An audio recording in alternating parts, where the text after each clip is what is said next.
Hey everybody, welcome back to Suck Less Saturday. Look who I got. I don't know if you guys know this guy, but this is John Correia. He is the owner and founder of this little company called Active Self-Protection. Hi. A recent star on a lot of videos with Master Ken too, where he's had his groin stomped a lot lately. So we may we may test that today. Folks, thanks for joining us here today. We've got something that we want to talk about. John and I were sitting around visiting last night. We've got a class we're teaching today and tomorrow. Yeah. And we were talking about things that we can do to suck less that are a little bit easier. Don't take ammo, because a lot of the ammo's hard to find these days. And we got some more stuff coming on that as well. But John, talk to us a little bit about what we talked about last night, and let's give them an assignment. You need a shot timer because that which gets measured gets worked on. The Range Tech Timer is the official timer of Active Self-Protection because it is versatile, reliable, feature-rich, and very economical. Check out all it can do at the link below. All right, so empty gun, right? So we've got a dry firearm and those kinds of things. I think that's important. We still do the safety stuff. But I was talking to a student this week. We were having some fun. You'll see some videos of it on the channel, actually. And they were struggling with their draw to first shot. They were struggling with the speed. They just really, the speed truck just could not show up. And so we worked on a little skill that I will give to you today to hopefully suck less this week. And it's kind of a fun one because it engages what my wife used to call my Kempo Tourette's. So here's the funny truth, right? Yep. So I studied a version of American Kempo for 13 years, a derivative of it. I have a second-degree black belt. Now I've been studying jiu-jitsu for a couple years, but the fun part of that is as you're learning all these techniques and stuff, my wife would just catch me, we'd be working on one, and in order to really make it kind of smooth and work, you just bust out in it kind of any time, you know what I mean? And all of a sudden you find yourself doing this, kung fu ninja. And my wife called that my Kempo Tourette's because it would just show up at Walmart or it would show up at church. You know what I mean? And makes you really popular at Walmart. Oh yeah, I mean absolutely. Like, who is this guy? Gets you a visit from the local constabulary. But but one of the things that it really reminded me of is that even kind of mimicking the movements when you don't even have the full movement is a thing. So my particular student was really struggling with some training from the law enforcement world. And that made him slow. That made him slow out of the holster. In particular, kind of used to drawing from a strong side holster and drawing to a number 2 position. Okay? Mm-hmm. And so would really clear his cover garment, like clear, like way clear like this. Because that was what he's taught. Got to get that out of the way, right, completely. Then get the gun out, and even from an appendix position, coming back to a number 2 here, and then driving the gun to a number 3, and then driving from there. But of course, all that stuff takes time. Mm-hmm. And so we started working on how do I break that habit?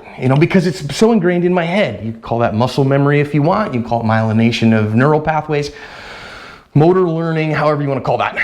What I said is, look, man, you don't even have to do this. You can do it in dry fire and just work on, wait a minute, I am going to deliberately, notice I didn't use the word slow. Right. Deliberately work on eliminating the unnecessary motions. And that means I'm going to come here, get my cover garment, clear it just as far as I need to, hand on the gun, don't have to wing my elbows out and all that stuff. Get the gun here to my hands, put my hands together, drive the gun forward. I did that very deliberately to have a limited to no wasted motion. Holster the firearm carefully. Now, of course, that all takes time. And here's the thing that you can do to suck less this week instead, because you don't even need to draw the gun. Here's the fun part. When I start working on the process, all I have to do is I can just work from my hands down. I can work from my fig leaf if I want. I can work from a defensive fence. I can work any of that stuff. And all I'm trying to do here is pull what we learned from Gabe White, right? Which is just mime it with your hands. Let your hands go. Let your hands go. Now I start with that very deliberately, right? So here I am, and I'm gonna go, okay, I'm going to bring my hand to this position while I bring my hand to my gun. Hands come together here with no wasted motion. Drive forward, just straight forward, and drive the gun up to me. That's all I wanted to do, and I can do a few of those. There's this, together, and forward. So I get hand on gun and hand to sternum. Hands together, hands forward. That's all I need to do in order to get the gun out, right? So sternum and gun together forward. That's where I want my hands to end up. Then I can start letting my hands go a little bit and just start coming and going here to here to here. Tap to tap to tap. Tap tap to tap to tap, right? So, and if you've ever watched Gabe White draw, that Gabe slaps his gun like it stole something from him. Oh, yeah. And we'll pull live fire shots in the .7s at 7 yards A zones all day long. Wow, has he done a great job of becoming amazing. And this is one of the paths of that, is again, just as I want to suck less, whichever one I want to start from. So let's just say that you think that this fig leaf thing is cheating. It's not, but whatever, if you do, and you want to be hands at sides, whatever, you can do this now.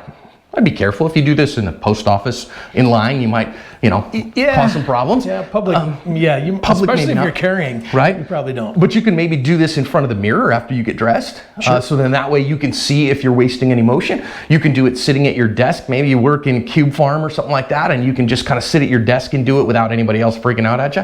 Yep. Or when you've got a quiet moment. And again, just starting from here, and all I'm doing is going 1, 2, 3. Okay, good. 1, 2, 3. Great. And now I can let my hands go. If you're like, no, I'm pretty good at this, and I kind of stand around, if I'm just standing around doing my thing, whatever, just kind of waiting. And again, I can do that thing that goes 1, 2, 3. Okay, so you're like, well, wait a minute, John, is that going to be helpful? Well, it is helpful because what you start end up doing is you start asking, how fast can I make this motion? How fast, without stopping myself or making any problems, can I just go, that's about as fast as I can possibly get in my draw. Now, of course, you're like, but John, there's going to be some other parts here and this and that. Well, sure, of course there is, but this gives me my raw speed. Right.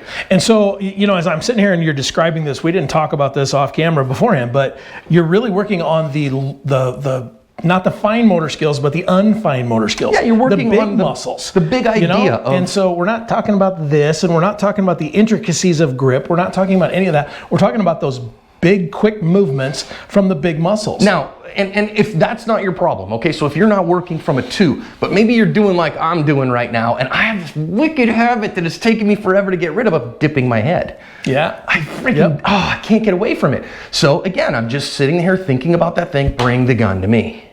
Yep. Okay, ready? Bring the gun to me. That's all. I've been doing this so much. Bring the gun to me. Now I'm feeling is my neck tense, right? Because I go, don't do it, don't do it, John. And then I get tense, right? So instead I just go, great, that was a good repetition. Cool, now I'm gonna do, good. Feel good about that, great. And so I'm training myself when it's time to go, when it's time to get a gun out, this is what I wanna feel. And you can do that as 2 minutes of practice, right? How many reps can I get in? Because now I don't even have to safely holster my gun. Yeah, you don't have to worry about that. I don't have to worry about all that stuff. And in fact, I can do it without even having a gun on. I can do it, I'm sitting around in sweatpants and a t-shirt, which you could still have a gun on if you're using your Enigma or something like that. The Enigma. Yeah, which is pretty cool. But I mean, let's just say we don't or whatever. And I can just, I'm just hanging out doing my thing, whatever. And there's that. Good, that's not bad. There's that. Good, not bad, whatever. There's this, got it. It wasn't the best grip, but I'm working on just all the other parts of it right now. I don't have a gun in my hand, so you know what I mean? This kind of gives me that idea. Great, this gives me that idea. Really good. So that is a little thing, but it'll help you if you work on it this week. I'll guarantee you. So with my student that we had, that I was working on this last week, his first few draws to first shot, 1-7, 1-8.